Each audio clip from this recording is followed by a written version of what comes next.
আমাদের ইউনিয়ন পরিষদের কার্যাবলী থেকে অনেক ক্ষেত্রে অনেক কাজে বিঘ্ন হওয়ায় আমাদের বাচ্চা কাচ্চা থেকে শুরু করে ভিজিএফ কার্ড টিসিবির থেকে শুরু করে অনেক পর্যায়ে অনেক কাজ যেগুলো সচিবের মাধ্যমে হয় না বা কোনো মেম্বারের মাধ্যমে হয় না, কোনো অভিভাবক নাই।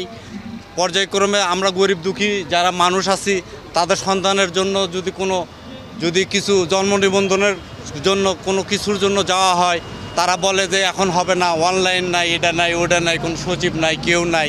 তো এই পর্যায়ে তো আমাদের এই 5 নম্বর সাবমারা ইউনিয়ন চলে না। সেই ক্ষেত্রে আমাদের দাবি একজন শূন্য পদে একজন চেয়ারম্যান অভিভাবক দিয়ে আমাদের এই পূর্ণতা যেন ফিরে আনার প্রশাসন মহলের কাছে আমার দাবি। আমাদের যে দাবিটুকু আপনারা জানেন যে এই গোবিন্দগঞ্জ উপজেলা যে সাবমারা ইউনিয়ন, এই ইউনিয়নের যিনি চেয়ারম্যান, অনেক আগে থেকে চেয়ারম্যানটা নাই, এই পদটা শূন্য। এই শূন্যতা পথে আমাদের যে দাবি, কারণ আমাদের বিভিন্ন জন্ম নিবন্ধন থেকে শুরু করে বিভিন্ন যে আমাদের মানে একজন ইউনিয়ন পরিষদের যে প্রয়োজন, সেই প্রয়োজন কাজটা আমাদের হচ্ছে না। কারণ এখানে সচিব বা ভারপ্রাপ্ত যারা, তারা সেই কাজটি করতে ব্যর্থ হচ্ছে। আমাদের অনেকভাবে হয়রানি আমরা শিকার হচ্ছি। তাই আমাদের দাবি যে এই সাবমারা ইউনিয়নে সুষ্ঠু একটি নির্বাচন, এই উপনির্বাচন দেখ, আমাদের একজন অভিভাবক, একজন চেয়ারম্যান দরকার।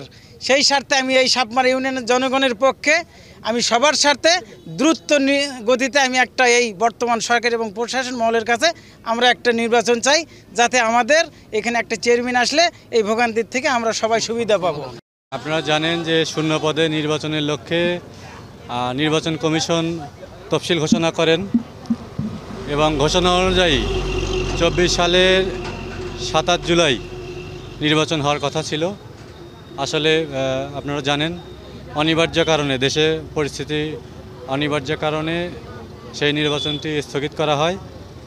স্থগিতকৃত নির্বাচন পরবর্তীতে 5 জুলাইয়ের একটা আন্দোলনের প্রেক্ষিতে নির্বাচন একদম স্থগিতই রাখা হয়, পরবর্তীতে ঘোষণা করা হয়নি।